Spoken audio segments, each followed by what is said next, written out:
The recent incident at the tennis match has caused a disproportionate online uproar. It's all about the famous hat, of course. Yes, I took it. Yes, I did it quickly. But as I've always said, life is first come, first served. I understand that some people might not like it, but please, let's not make a global scandal out of a hat. It's just a hat. If you were faster, you would have the hat. I hope he dies in the most comically absurd and painful fashion, and it's live streamed to the nation. That's what I hope.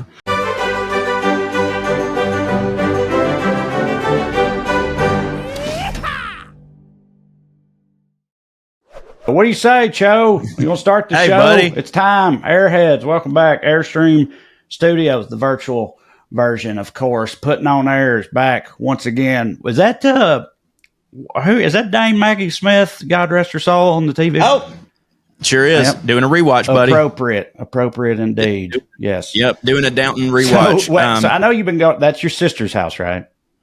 I know your new sort of office space is your sister's house, but you also are just going over there and just chilling and watching Downton Abbey, rewatching between tasks. Okay. So we started a little early today, right? Okay.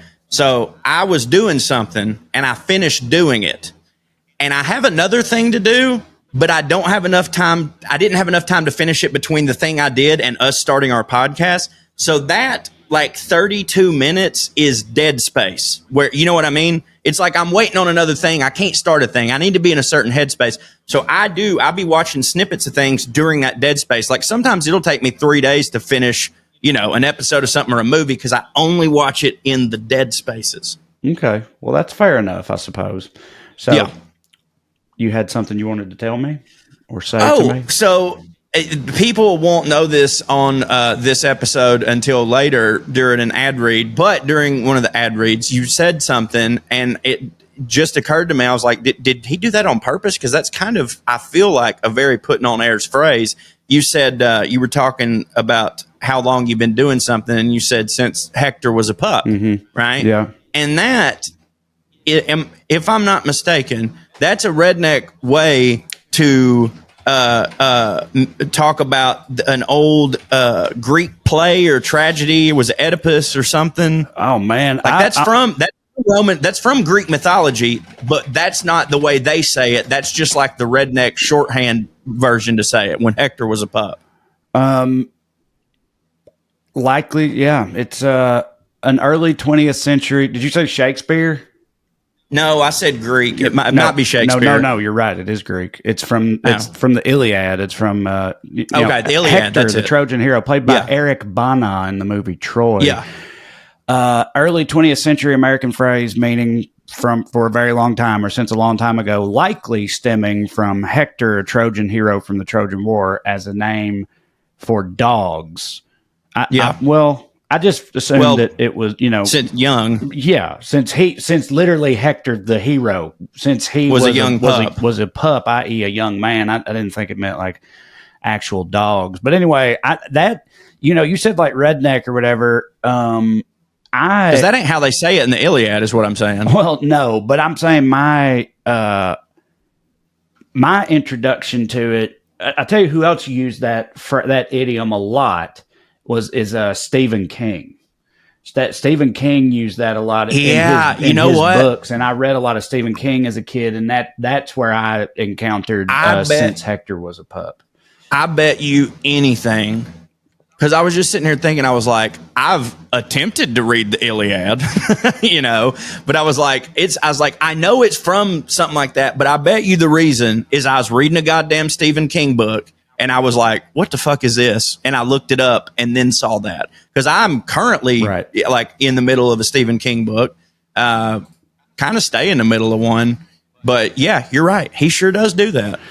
Yes, he does. It said, according to this, but this doesn't look like a super good source, but it says that it first began to appear in North American newspapers around 1906, became a catchphrase by the 20s, especially among flappers. Those floozies. It was an extension of an earlier idiom, as dead as Hector, which was widely used in the 1800s. I guess that one didn't have staying power.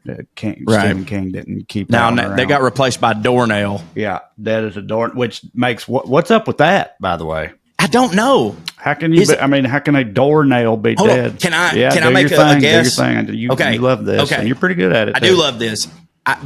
All I'm going to say is I bet it has something to do with Charles Dickens. I don't know the fucking doornail. I don't know. That just sounds like some Scrooge shit. I don't think it's in Christmas Story, but that sounds like some shit that motherfucker would have said. Don't say.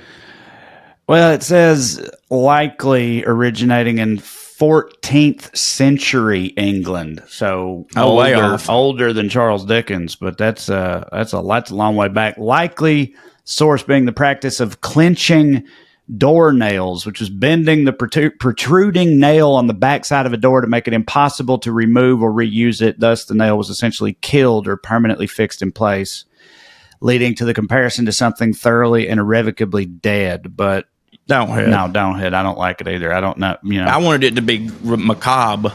Right. The bent nail made the door more secure, prevented the nail from loosening, especially since nails were very valuable commodities at that time that might otherwise be stolen. The idiom became widespread after William Shakespeare used it in Henry VI Part 2 in the 16th century. Okay. But it appears at least as early as the 14th century in a poem, Piers Plowman, by William Langland. I'm going to give myself partial credit on that. Let's see here. I wonder if I can read this. Oh, no. I mean, I'm not surprised. Piers Plowman appears to be in, of course, Middle English. And it's written in I can't read that shit. Unrhymed alliterative verse. Don't hit for me. An essay? Right. Preceding and even influencing Geoffrey Chaucer's Canterbury Tales. Also, Piers Plowman contains the first known reference to the tales of Robin Hood. So that's pretty cool. That's a fun little I'm glad fact we did there. this. Yeah, how about that?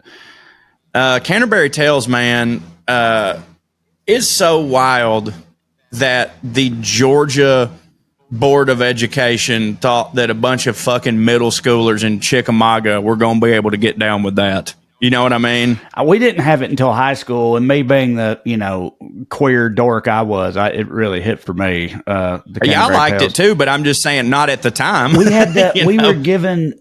No, I mean it hit for me. I can't remember what the exact assignment was, but again, this was high school, not middle school. But it was group projects. You broke them into group projects, and everybody was assigned one of the Canterbury Tales, and it was like. Obviously, you got to pick your own groups because I remember it was me, Thompson, Bain, and Corey Barlow, I think, and we was all thick as thieves. And we had the Pardoner's Tale, I think, which involves like a poisoning and a murder and stuff.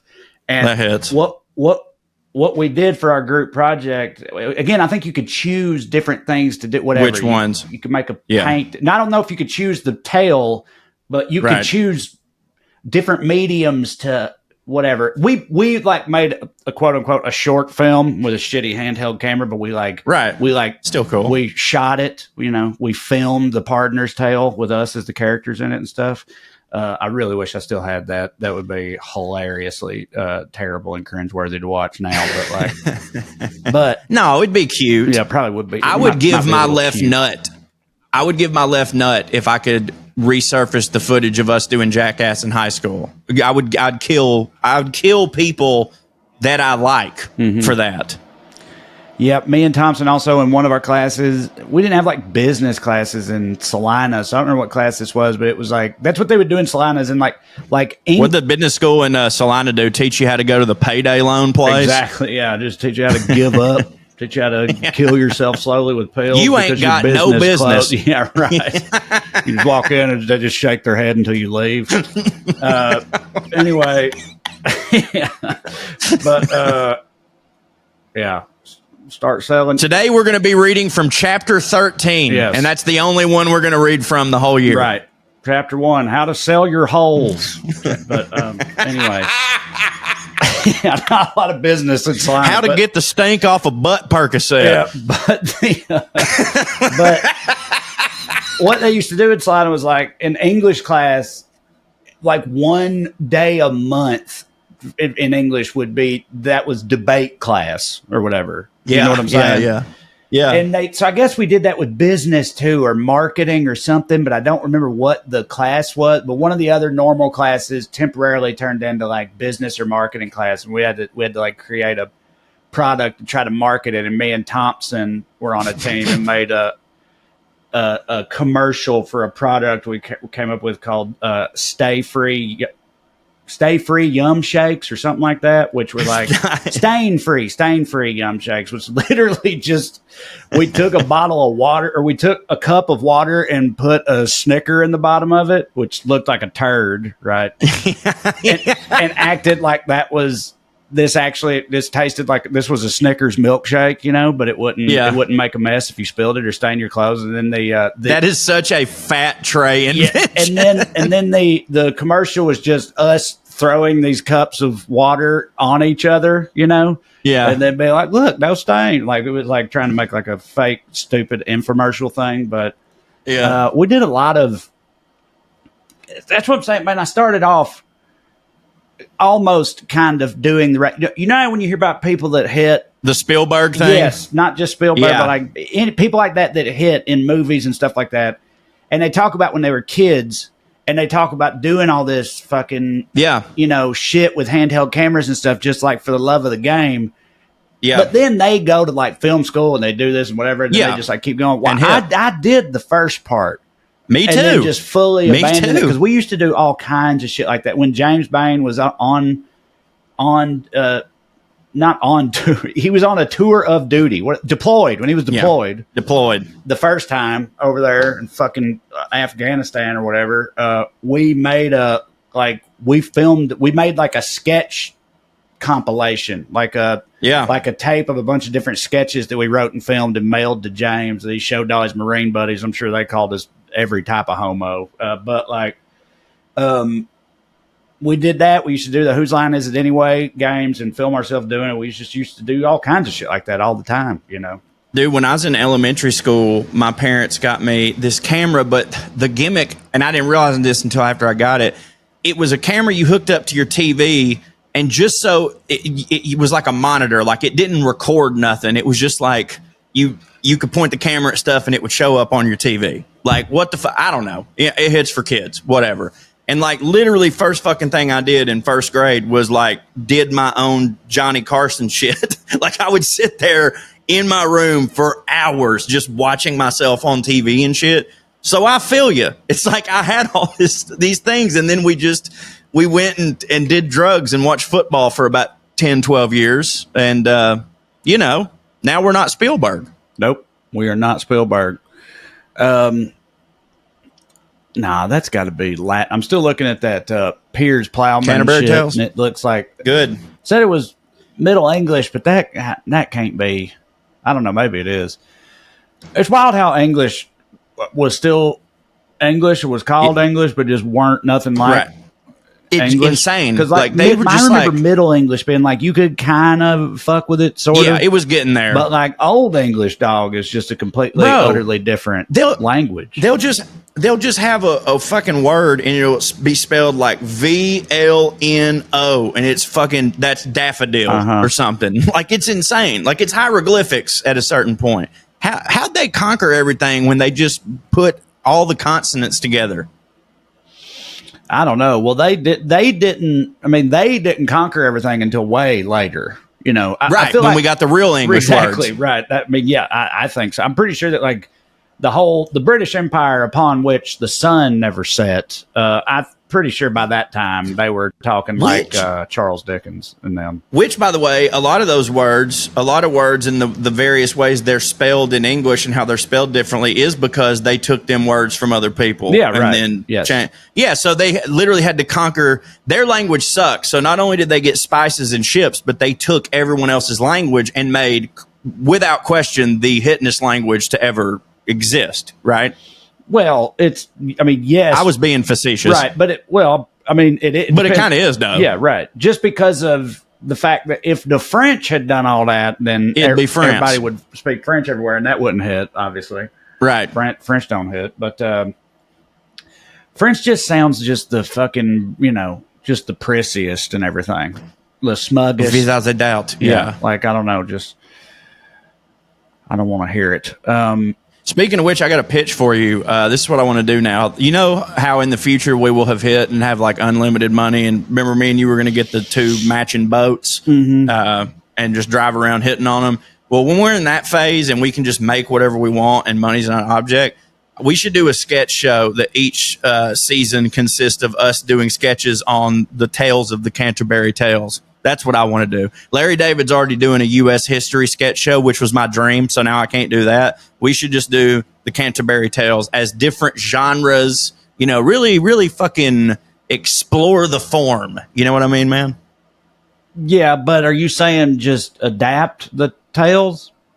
Into comedy sketches. But, so comedy sketches that are based on the Canterbury content Tales. of Yeah. the Canterbury Tales. Mm-hmm. Yeah, you could. I mean, yeah, you could probably do that. I don't remember any of them. I know there's the Miller's Tale and something got something to do. There was with one wife. about the Miller's not a wife pope, was but something another. And I don't remember. There was literally a monk. Yeah, Some monk did something. I don't remember any of what happens in any of them, but I'm sure there's plenty of sketches you could write. When's Larry David's history sketch show coming out? I don't know, man, but I'm so upset I ain't even got a packet. I just want a packet. Have you ever seen Horrible History? Is that what it's called? On YouTube? Well, no, I mean, it was on real TV, but it's probably on YouTube now. It's on Hulu. When Bang gets a little bit older, he can watch whatever now. Oh, it's not. There's nothing. I just don't think it'll hit for him. Oh, yeah, right. Like, it's for kids, but like kids a little older than him. Okay. It's is it animated? What do they call that? It's edutainment, right? Much of which really sucks, but this is actually fire. Okay. The boys watched it when they were around. It's British, of course. Apparently, it's based on a series of British books by a guy named Terry Derry.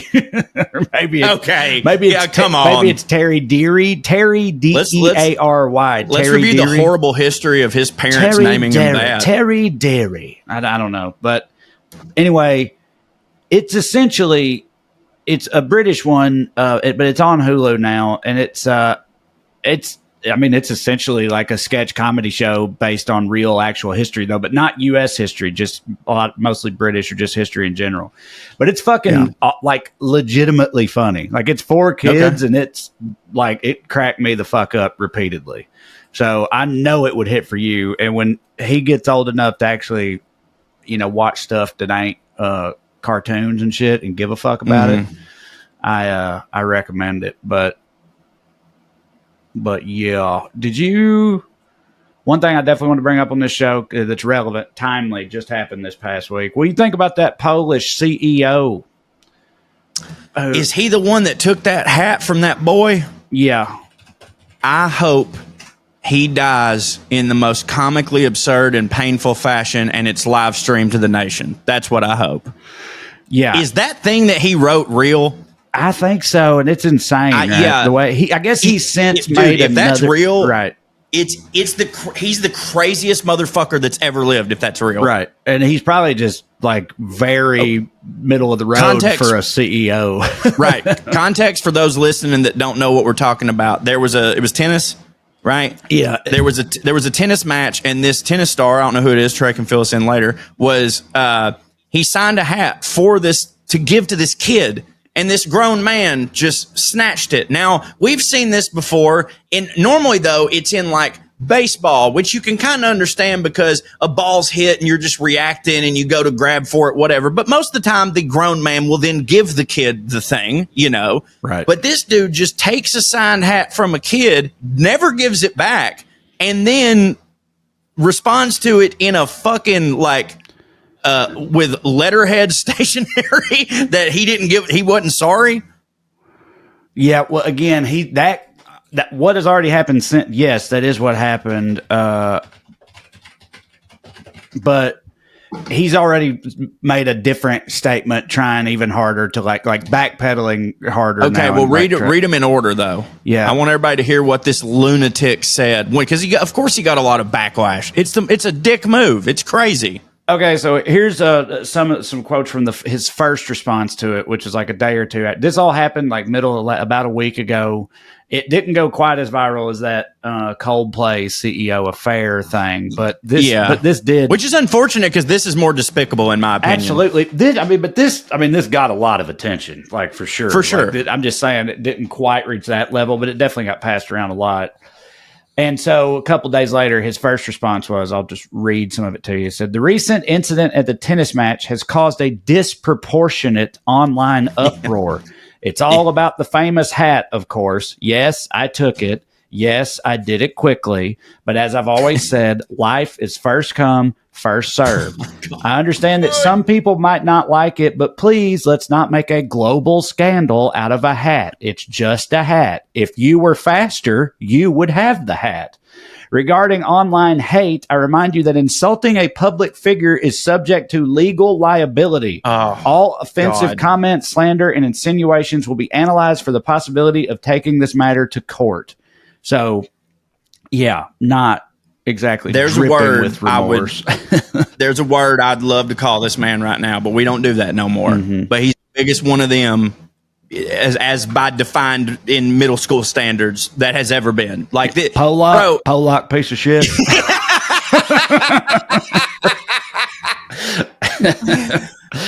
No, mine was a homophobic slur, but yes, hilarious. Yeah. He is a Pollock piece of shit, though. He is a Pollock piece of shit, which I guess is fine to say, because he is one. It's like, don't say the phrase, it's just a hat, because you clearly don't mean it. Because if it was just a hat, you'd let the fucking kid have it. Right. Like, if this, there's levels to this. If that, hypothetically, if he hadn't have been a CEO and he had just been a regular man, this is still insanely despicable. But this motherfucker could buy the tennis player. You know what I'm saying? Like, my blood he boils, could certainly dude. get like a one-on-one meet and greet with the guy, I'm sure, and get any kind of signed memorabilia he wants out of it. I'm sure it's also part of it's just like the thrill thing.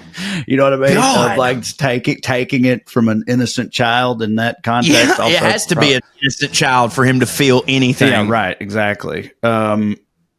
But yeah, and then obviously that he got a lot of shit for that too, as you can imagine.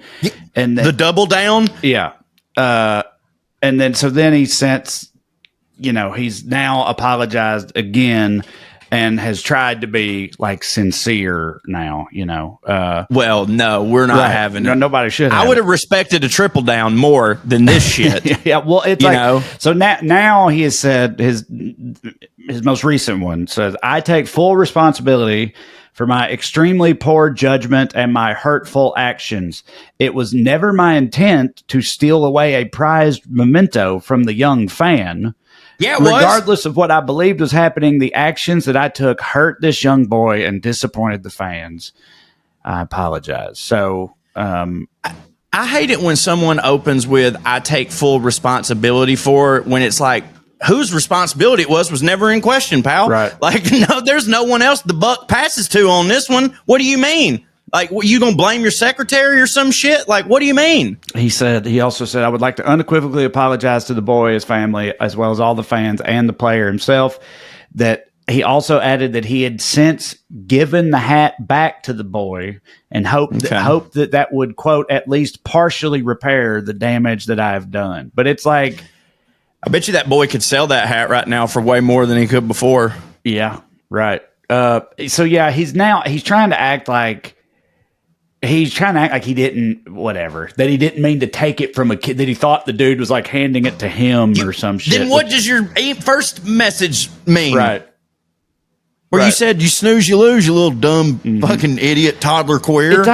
Obviously it got viral enough. I don't even know what his fucking company does, just like the Coldplay dude. It's like, this guy I haven't even looked up. I remember the Coldplay guy, you looked up what they do, and it was some of that like corporate jargon fucking buzzword bullshit that didn't make any, it was don't make any sense. I'm sure it does to them, but it was like, no. It was something like there's a software that every company uses and it don't hit, but they all use it.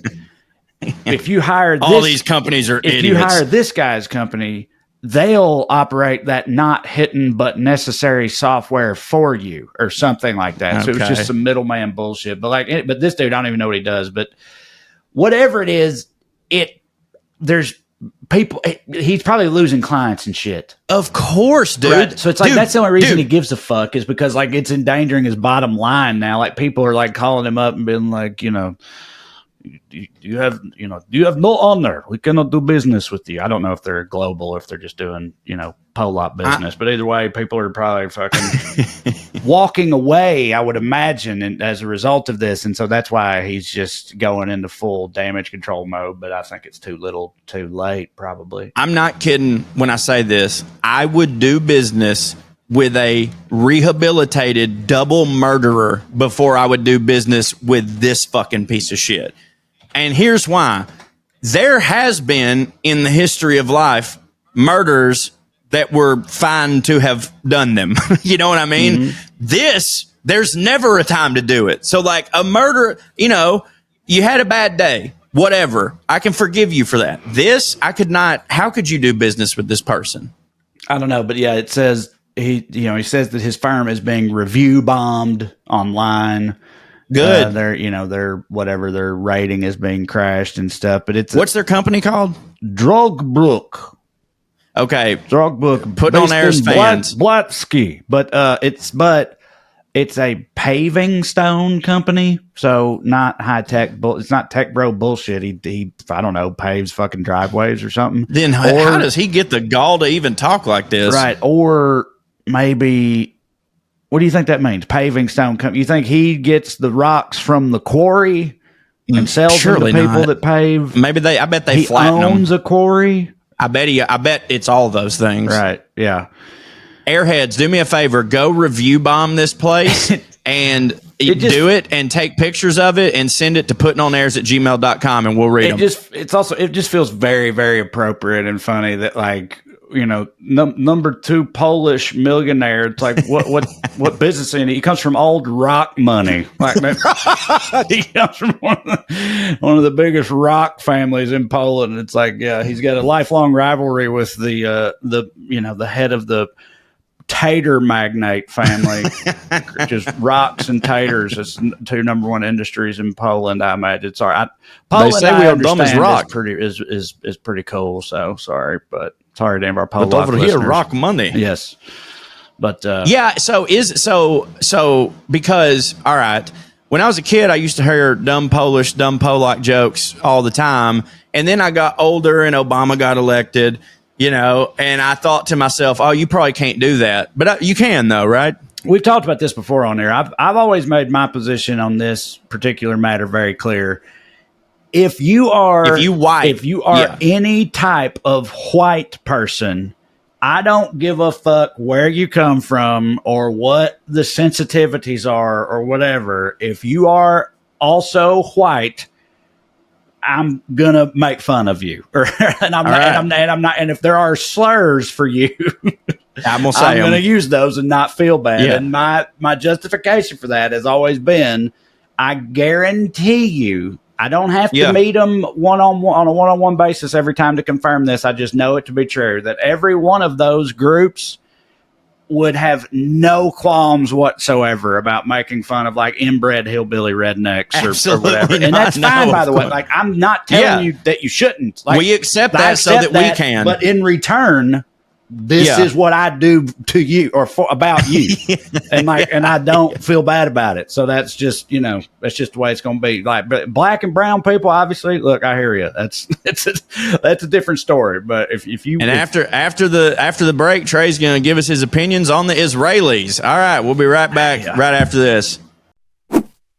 Y'all, it's my favorite time of year, not just because I love football, right? But because I love watching football and eating chili. It's fall, baby. Crisp air. Like I said, football. My dogs won this past week. Titans hadn't played yet, so I'm not disappointed yet. Already, it will come, but not yet. Bonfires, all that stuff with my boys. It's a lot of fun. And also, if you're going to have a bonfire, you're going to be chopping wood and stuff. And me, I'm a huge wood chopper. And after that, I got to make sure that I've had on my Mando deodorant. Otherwise, I'll be stinking. And I don't like to be stunk. It don't hit for me. It's got great sweat control, which really hooked me up during the summer. But I'm still sweating on into the fall. I am big backed like that. It's formulated to stop odor before it even starts, right? And it's not like those that just like mask the odor with some crazy fragrance, like that's you try to spray it in your bathroom, that type of stuff, and it just smells like a poop's going on a date. Like the poop still be there,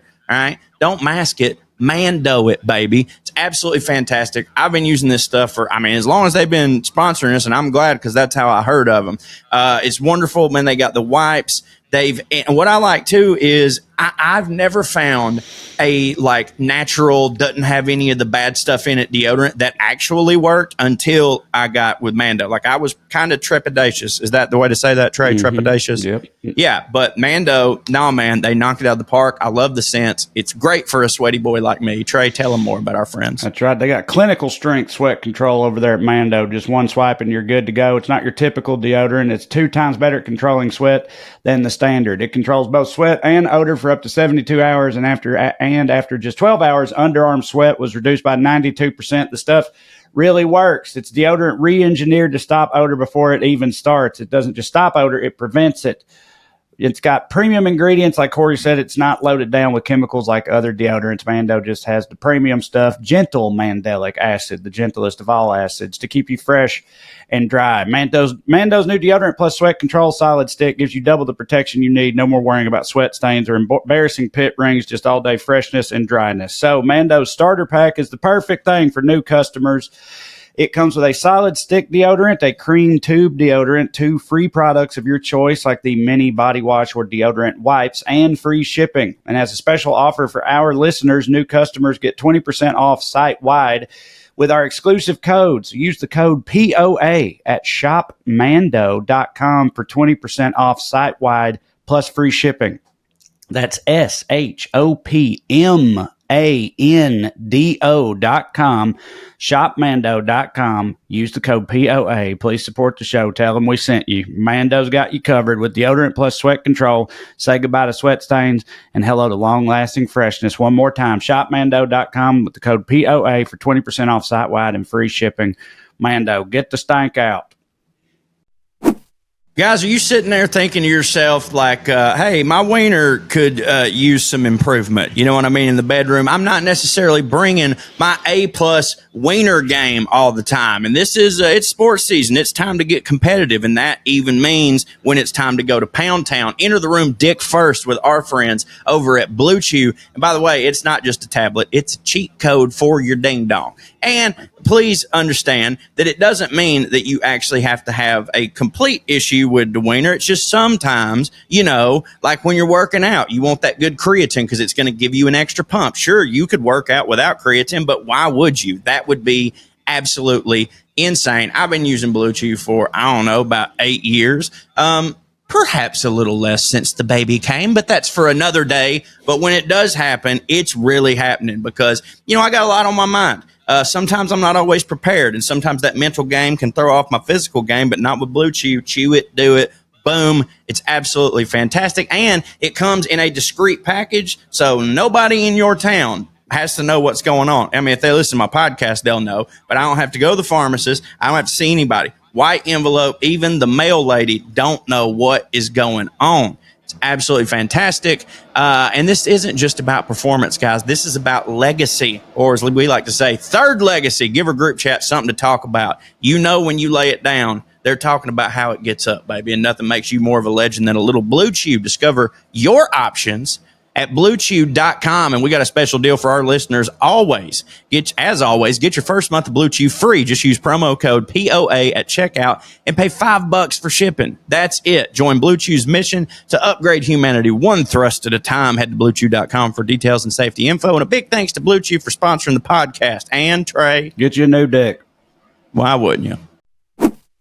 I tell you what, I've been about booze since Hector was a pup, since the early 2000s, since I was a teen boy, just a young burgeoning just piece of shit. But as you get older, booze starts to be a tougher proposition for a lot of reasons. Everybody knows the hangovers get worse and worse as you get older. It becomes less and less worth it. You just can't deal with it anymore. But another thing I feel like is an underrated downside to booze is, especially if you are of the portly persuasion like I am, is all the damn calories in it. Drinking your calories sucks. You try to count your calories, you think you're doing good, you're eating well, but you have a couple cocktails and now, you fatted it up once again without even feeling like it. It seems unfair of God and the universe and everything else, but it's okay because there is an alternative. You don't have to have drinks to have fun. We all know that, but there's a good alternative we can offer here at POA, and that is this week's sponsor, Out of Office Gummies from Soul. That's right, the alternative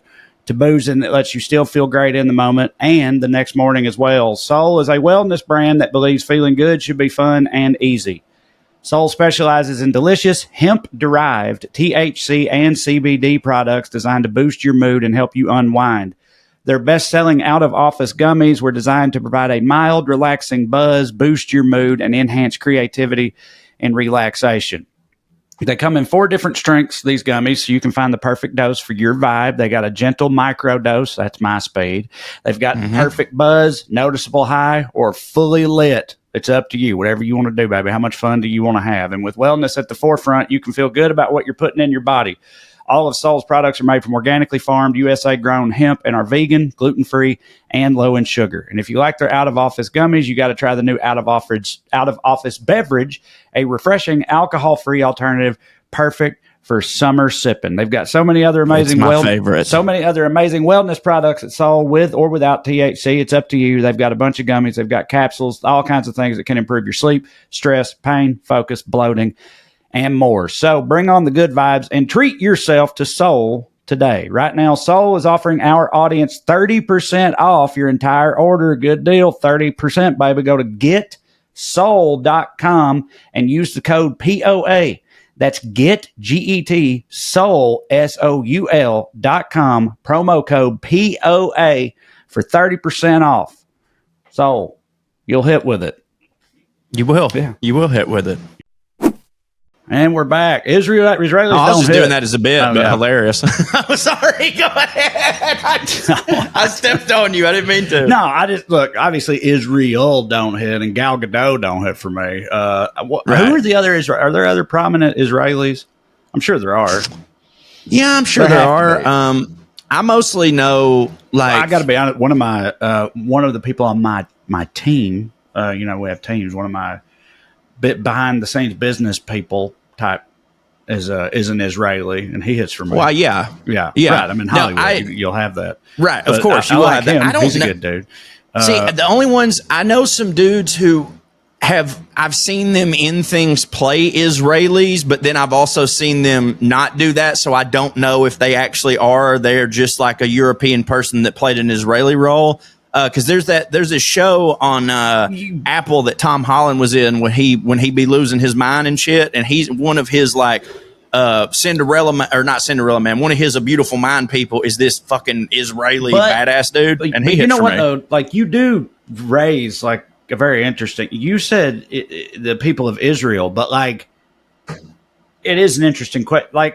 Jews, they are white largely, of course, yeah. A lot of them, yeah. But I feel like it isn't just me. I feel like I don't know. Jews are just they seem to be their own thing.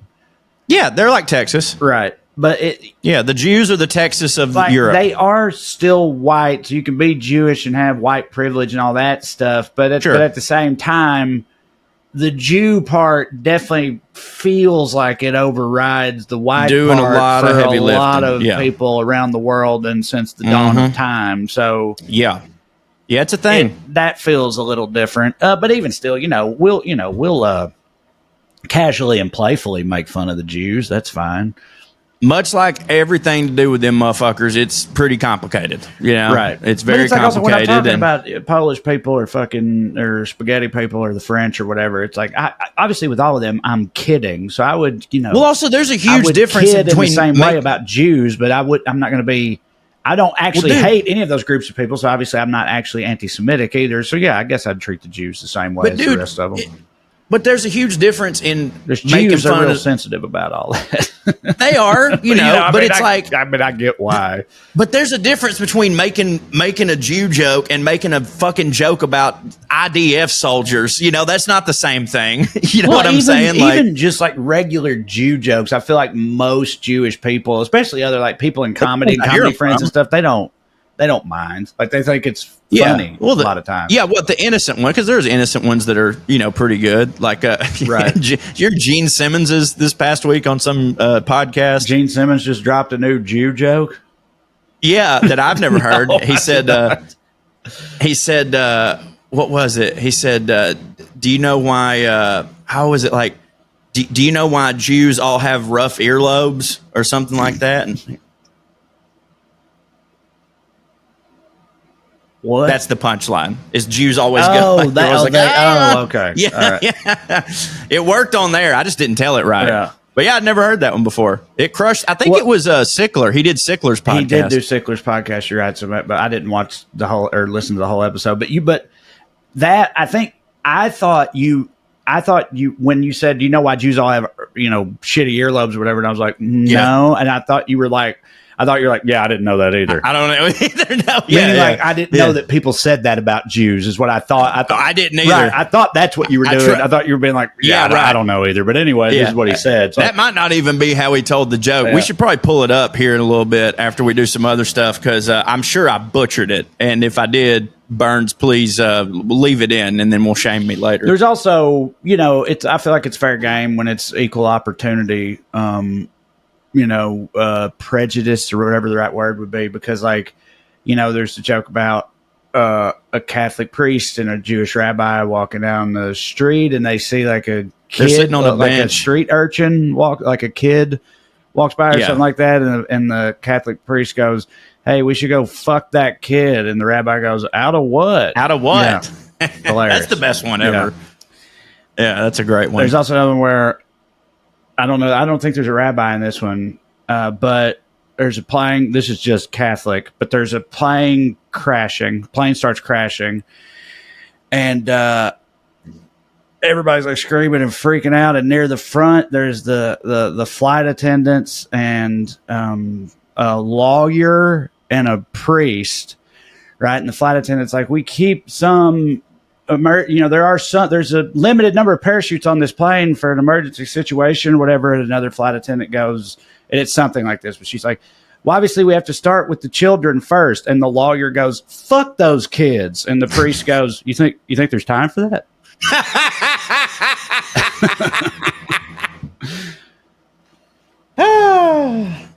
Speaking of fuck them kids, what do you know the original context of that Michael Jordan quote? Like that, no, it's become a famous meme. There's a big like Mike, fuck them kids quote Michael Jordan. But I can't remember if did he actually say that or that was attributed to him because of a story he told or something. I think it's what I bet it is the people that work in his sweatshops, the kids that work in his sweatshops. I bet it is. I bet he didn't say it. I bet someone just like. I could see the meme being like Michael Jordan when he finds out that his sweatshop kids are making his Nikes, fuck them kids or something like that. Yeah, let's see. According to one of my favorite websites, by the way, knowyourmeme.com. Oh, it's great. It's great. Fuck them kids refers to an ironic, inspirational photo quote depicting retired professional basketball player Michael Jordan saying, quote, "fuck them kids." It's a reference to a video from 2016 of Jordan sinking shots despite a crowd of summer camp kids trying to distract him. The image was first posted to Twitter in late 2018 and became a notable reaction image on platforms like Instagram. It started being placed over other celebrity headshots as early as 2022. Michael Jordan and Chris Paul were at a summer camp in 2016 when they decided to wage a friendly bet. I bet they did. Yeah, I bet. If Jordan missed 3 shots, the entire camp got free Jordans. Okay, I'm seeing where this is going. This is hilarious.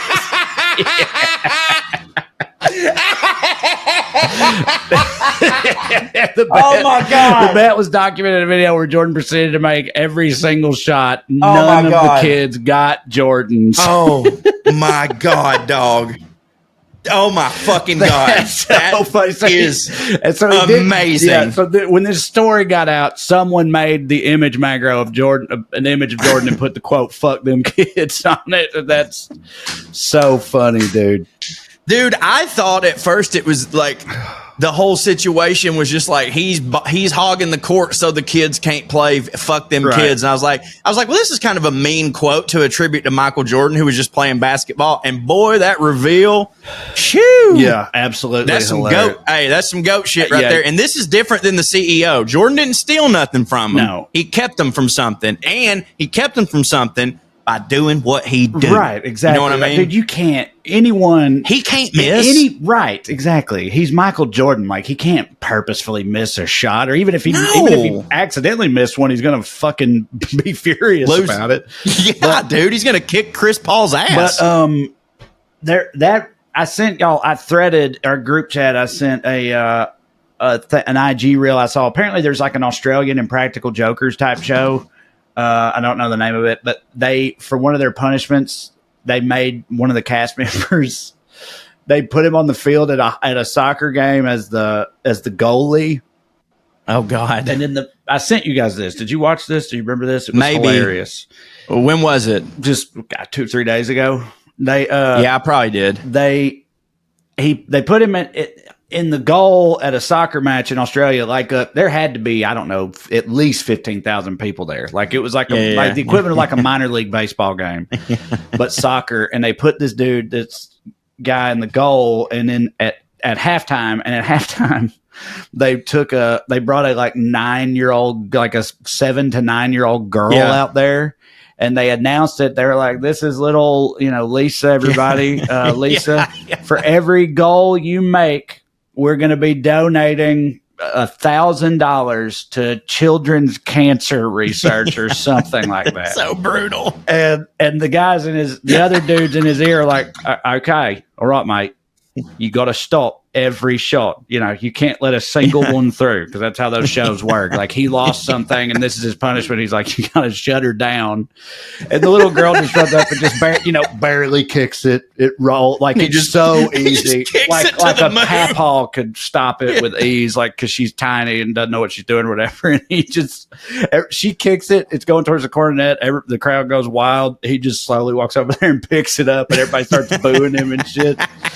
And he's like into the microphone. He's like, "Oh, it's just fucking brutal. I can't do this. I don't know if I can do this. It's just too much, And then they're like, "We're going to give you a couple more shots." And they're like, you can't let any of them through. And he stopped every one of them. And the whole crowd was booing him and shitting on the third one. They were like, "This time when you make the stop, you got to celebrate it in front of everybody." So they made him get the save and start dancing in their face and shit. And that little girl, and it's like, it was almost too much in terms of like, it seemed that little girl. It comes back around. That little girl did not know. She wasn't in on it. Yeah, of course. Right. That's part of the punishment. So she's like about to fucking cry or whatever. Yeah. And it's absolutely hilarious. One can only hope that they explained to the girl after what and to gave do money.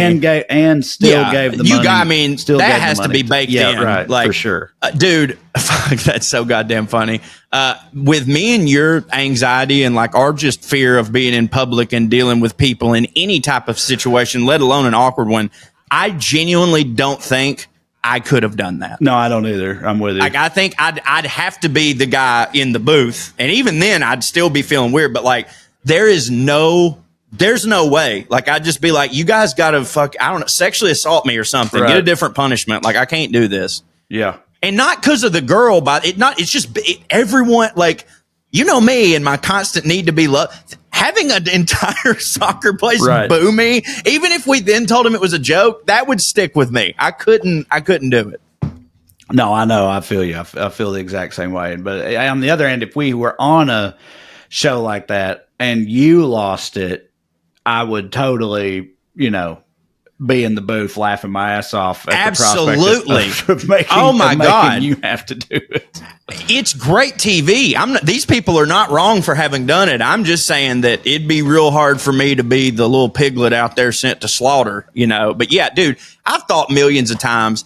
Like I'll rewatch an odd episode of An Idiot Abroad every now and then, and like I'm enjoying the show, but most of the time I'm just sitting there thinking, Dude, Trae would empty his motherfucking bank account to be able to do this shit to me. I feel like we have always had sort of a Gervais Pilkington thing going on, but like never more evident than that show. Like when Ricky is just so pleased at his misery and him falling apart. And I was like, God, dude, Trae would bust so many loads if someone gave us a budget to do this to me. God, would be hilarious. We pitched it. Before I forget, though, one other thing that those two stories, the Michael Jordan story and that Australian soccer story reminded me of, also an all-time favorite of mine that I know you agree with, is when former Ohio State quarterback legend Cardell Jones. Yeah, Cardell Jones. Williams was better known as Cadillac Williams. Running back for the Auburn Tigers. Yeah. I was buddies with Ben Tate, so you know. Cardell Jones, who hit real hard at Ohio State and was third stringer, came off the bench and won that thing, and was fire. The game was fire. And then didn't pan out in the NFL, but was never really expected to. But became a Buckeyes legend. Back during that era, a Make-A-Wish kid, his wish was to play Madden against Cardell Jones, right? Because he was a big Buckeyes fan. So Cardell Jones goes to this kid's hospital room and plays him in a game of Madden, and it got reported on Twitter, like some journalist. I think this was NCAA before. This was before NCAA stopped making games, because I'm pretty sure he played it himself. Oh, okay, all right. So the NCAA football, then. I mean, that would make more sense. He was a college star. I just in my head, NCAA didn't exist for a long time until recently. The way I remember the story is he played as himself, which makes it even more hilarious. Played as himself, NCAA football against this kid and this dying child in his hospital room, and it was reported on Twitter that Cardell Jones beat him like 62-0 or whatever. And Cardell Jones himself replied in that. He was like, "Hey, that's not fair. That's not true. The actual score was like 93-6 or something like that. Like he beat him even worse. Like just absolutely unloaded on this for the kid, though. Ill child, which is just absolutely hilarious." I had also always heard, though, which makes it a little less hilarious, but apparently it hit for the kid. Like the kid was like enjoying it.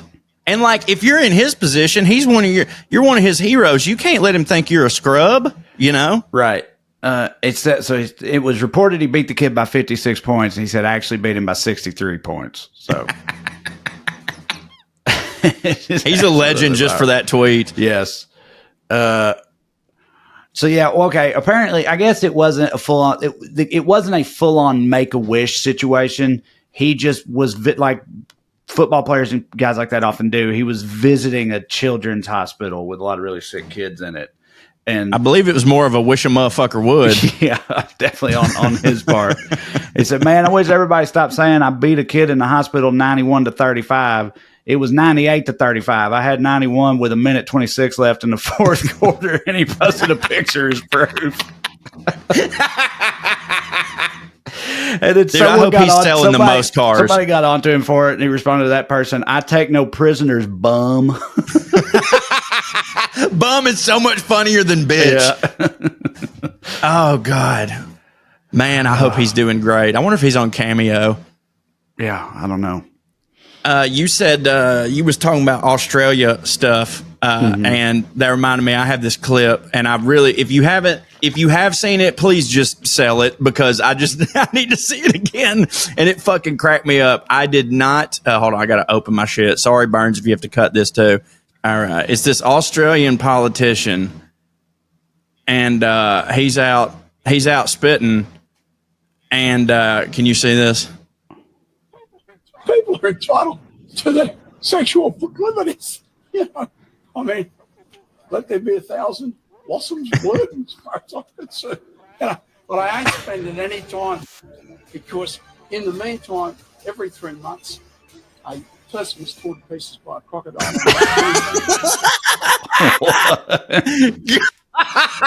Dude. Oh, that's so fucking funny, man. Again, well, just the insane shift in tone, like the voice, like I don't know, just that comic. You know, he reminds me of is the first therapist that Will Hunting sees. That's like, what's your punching from the rough. Punching from what is this nonsense? That's what he sounds like. Right. And then he's like, these fucking alligators. Right.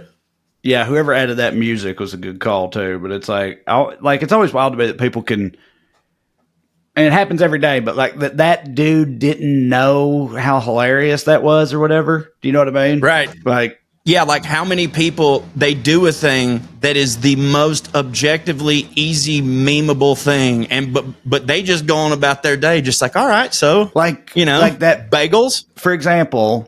And he's the all-time subject of this particular like dynamic we're talking about. But that famous clip of Kanye, right, where he's being interviewed or whatever, and he was like, yeah, and so I've had some stuff wrong with me, and I had to go to the doctor, and I'm not allowed to say what type of doctor it is because I'll get in trouble. It was a Jewish doctor, or like that. He ain't know that's hilarious, like that's just him just being totally sincere or whatever. Probably with him in particular. I assume that's the case, but I wish I'd saved it because I seen this earlier and I know I saw it when it came out, but I hadn't seen it in a while. You remember the one of him and Elon Musk sitting there talking when Elon's like way younger, back when we may have still believed. Yeah. Do you know this one when they're talking about rockets? I mean, if I see it, okay. I might remember, but off that description, no, I don't recall. This is so goddamn stupid. This is peak Kanye right here. Listen, there's such a significant amount of capital that's needed to buy a rocket, and the number of people that really understand rocketry in the world is a very small number. Well, I really started taking it seriously like in the 7th grade. Well, it's a huge, huge difference. It's a very difficult technical challenge. No. Anything in life that you put your mind to, you can do, right? That's probably my core skill. Well, success for me, for Tesla, is that we've accelerated the advent of electric cars by at least 5 years. So that drug dealing just to get by. Stack your money till it gets sky high. We wasn't supposed to make it past 25. Jokes on you, we still alive. We don't care what people say. Right. Yeah. Exactly. What? Sure. Yeah, that's what he says. No, but no, dude, that's not. I know. Okay, all right. I was about to say. I didn't know the exact timing of this. I was like, you're telling me this is before that song and that like. But I mean, because that was on. Right. That was on. College Dropout. I'm pretty sure. Yeah. So there's no way, dude. So there's no way. Why would he say that? That's one of his biggest like fucking foundational hits or whatever. It's such a crazy thing to say. Yeah, that's 100% on College Dropout because it's one of my faves. And yeah, there's no way he would be talking to Elon Musk if College Dropout hadn't existed. Right. Yeah. Yeah, but that makes that even fucking way more funny. Elon, obviously he don't hit for me, but he in that seemed about half normal there, by the way. In that scenario though, like that, he reacted to that pretty much exactly the same way I would have. I know for a fact. Yeah. Just politely nodding your heads, like, right, yeah. Yeah, no, yeah, exactly, totally, yep. The fucking it's also funny too. This was clearly a long time ago, and people are acting like, man, Kanye's really been on some bullshit lately, and it's like, man, if you just remove the Nazi stuff, he ain't doing nothing different than he really ever was. Because, like, bro, Elon Musk is talking about rockets, and Kanye's like, yeah, I got really interested in him in 7th grade, and Elon's is like, well, that's not the same thing. And he's like, yeah, it is. It's the same. Right. I'm a rocket scientist. Right. Yeah, but I mean, obviously he's not a rocket scientist, but it's so crazy because it's like you want to apply Dunning-Kruger to that, but that definitely doesn't work with Kanye. And what I mean is like the idea that like that's the main problem with dumb people is that like when you dumb, you're too dumb to know that you dumb. Like you're too dumb to realize that you don't know shit. Whereas like when you do know shit, you realize like, oh my God, I don't know shit. Do you know what I mean? Right. Like that's the great irony of just human existence, I guess. But with Kanye, he like He do know stuff. He is some kind of genius, obviously. You sent Absolutely. me that breakdown video of how he came up with the beat for Ludacris's stand up or whatever. It's unbelievable. It's insane that someone Like he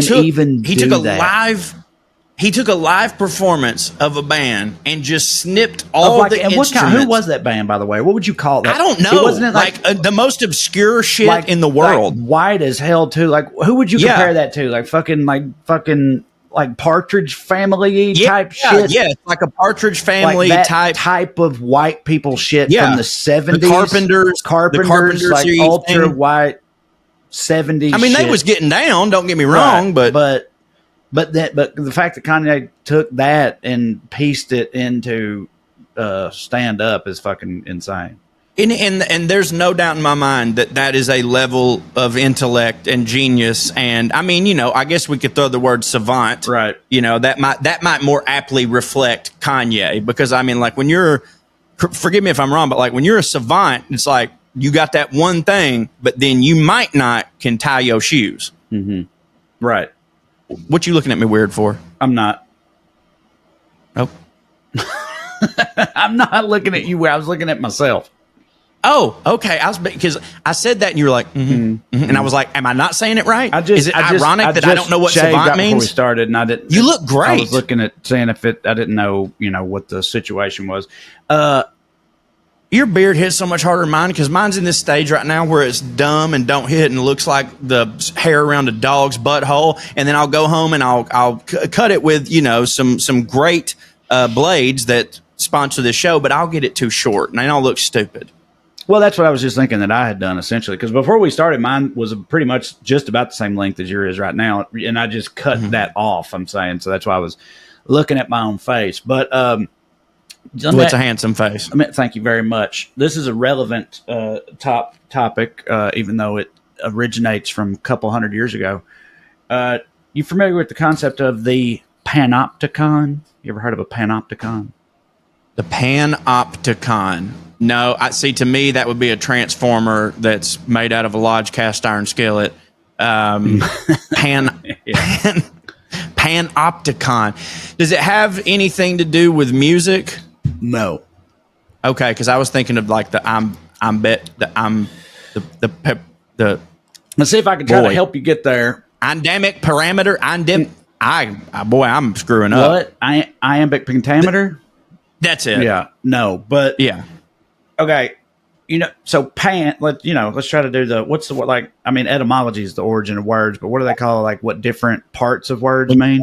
But not suffix, the prefix, genus and right. Prefix. The prefix is pan, right? Yeah. You know what pan means? Like think about pansexual. Yeah, right. Of all kinds, encompassing a lot of all. Right. Yeah. All. That's why Pan Am, they flew everywhere. Right. All everywhere. Optic. Okay, that's your eyeballs. So how things look. So all seeing, essentially. All seeing. And then con at the end, opticon. But I'm trying to think of another example of CON. Well, it's optic, so it's just ON, but panopticon. I'm trying to think of something else that ends with that. With the ON, but it's like the on is what makes it a structure. A Decepticon. The on is what makes it a structure. It's a building. Okay. So all-seeing building essentially. Megatron is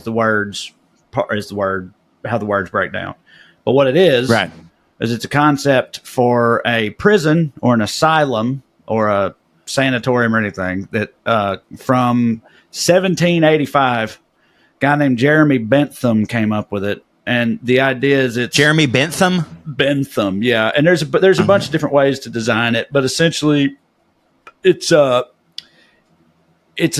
design for a prison that allows every prisoner of an institution to be observed by one single officer, and they can never tell whether they're being watched or not. Ugh. So it's like, you might be being watched by the jailer at any given time. So if you do something you ain't supposed to do, they'll, throw you in the stocks or draw and quarter you or whatever, any of those to put that metal pear up your butthole and all that shit they used to do. Right. Or that he might not be watching at all, but you never really know. And it was like, so initially his first idea for it was a circular glazed iron cage, a glass lantern. So the prisoners in their cell around the circumference, around the outside of the circle, and then the officers are in the center.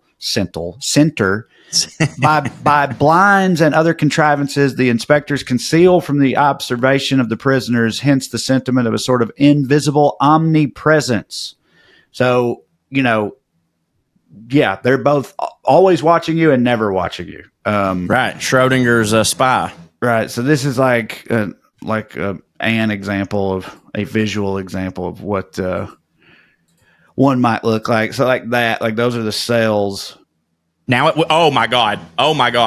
So yeah, this is an example of what one might look like. So you can see the prisoners go in these cells all around the outside, and the guards can go in this tower. And I guess you can put like a veil or something up over these doors, so you never know which way the guy's looking. Again, this comes from the 1700s, so it would be like low tech like this or whatever. But this comes up. I feel like you'd have to have good eyesight for that shit. I couldn't see anything them motherfuckers was doing.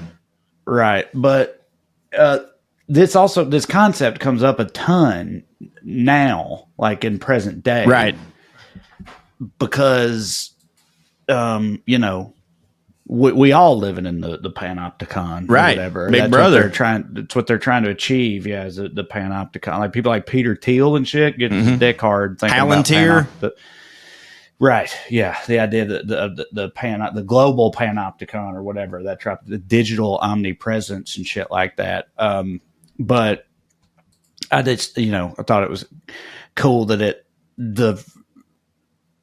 the first idea of it, dates back as far as it does. Like America just got started when they first came up with this. Yeah, dude. It's wild when shit like that, continues to apply or whatever. Yeah, man. Context. I mean, from pretty much as soon as we was made, we started subjugating people, and as soon as we started subjugating people, we wanted.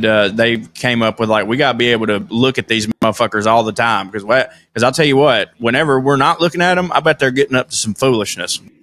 Mm-hmm. Right. But yeah, I don't know, man. I don't really have anything else to say about it. I just think it's like a cool but fucked up thing. And it's another example of like, there's so many things that these people like Peter Thiel and stuff. Like, I see this, the original idea of this or whatever, and I'm like, man, that's fucked up.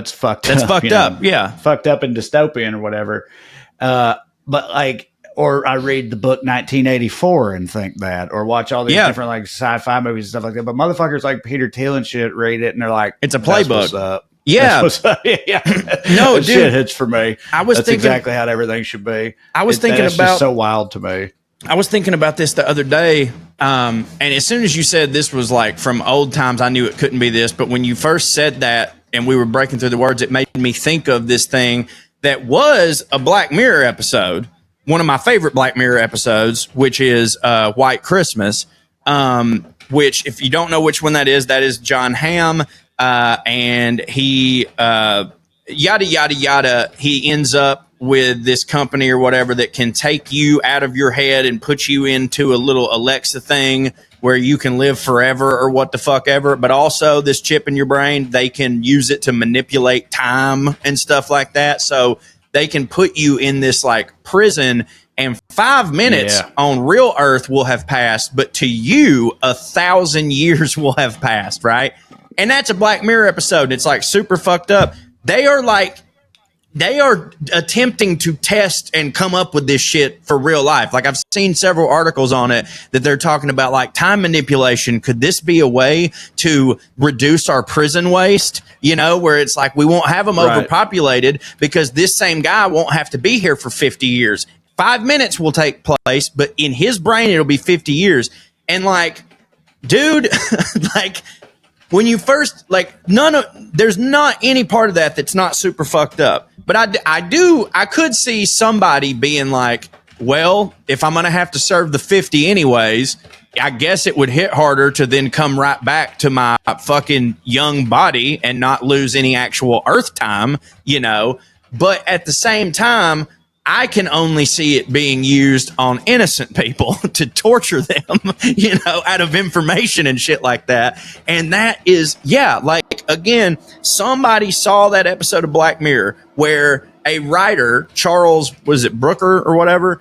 A writer devised what he perceived as the most fucked up thing that could ever exist. And someone like Peter Thiel was like, ka-ching, great idea. Right. Yeah. No, it's just, I don't know. It's insane. Like, I just don't know. So it's like, I also don't know how you could just steal a hat straight out of the hands of a kid at a fucking tennis match either. But, but people do. And these are all the same types of people that we're talking about,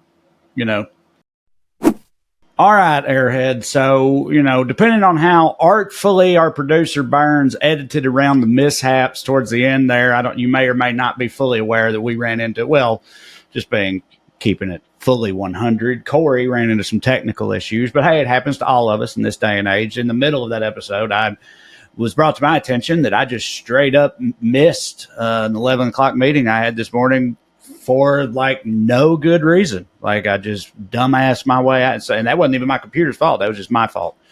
So, shit happens. In Corey's case, he's murderously rageful right now at his computer and at the internet there, the horse-powered internet in rural northern Georgia, for giving him these technical issues. But we tried to soldier on at first. We're already at about around the hour mark or a little more when the issue started. We tried to push through them at first, some of that panopticon discussion and stuff. We tried to keep going, but he just kept having more and more issues. So, culminating finally with him being kicked off entirely. So now you're left with just me, just Trae, just your boy, here to close out this episode. At the end of the day, it shouldn't be more than 10, 15 minutes shorter than any given episode of POA is. So hopefully you won't hold it too much against us. So I'll just go ahead and tell you my plugs. Come see me on the road.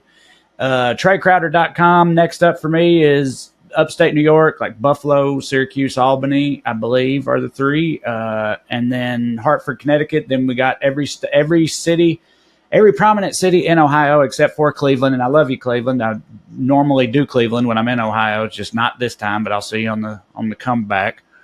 And then after that, it's there's Virginia, there's Oklahoma City, there's Dallas, there's Nashville at the end of the year with Corey and Drew, like always, the weekend before Christmas at Zany's, just like every year. We love those shows, so please come see us. Go to TraeCrowder.com for tickets for all those. There's also a bunch of 2026 dates that are already posted. Corey, you know him. He's always got a million irons in the fire, and I think you can find access to most of those irons. I believe presently the URL he employs is welovecorey.com. I think and I hope that that's right. So check him out there. Let's watch our sister shows, The Originator, the Well Read Podcast, Weekly Skews with me and Smart Mark, Corey's Sleepy Time Public Theater, all the other offerings out here in the Skewniverse, and we sure do appreciate you. And that's going to do it for this week's POA. So with that said, stay fancy, motherfuckers. Skew. Here's Lydia Lovelace. 1, 2, 3, 4, 1, 2, 3, 4. Royalty and rednecks are alike. They both like cutting and picking fights. Biscuits and baked beans where they don't belong. Sit on down with Corey and Trae and learn some fancy shit today. We'll laugh a little even when they're wrong. They'll take you to a magical place where if you call someone a cunt, nobody cares. They keep it debonair at putting on airs, putting on airs, putting on airs.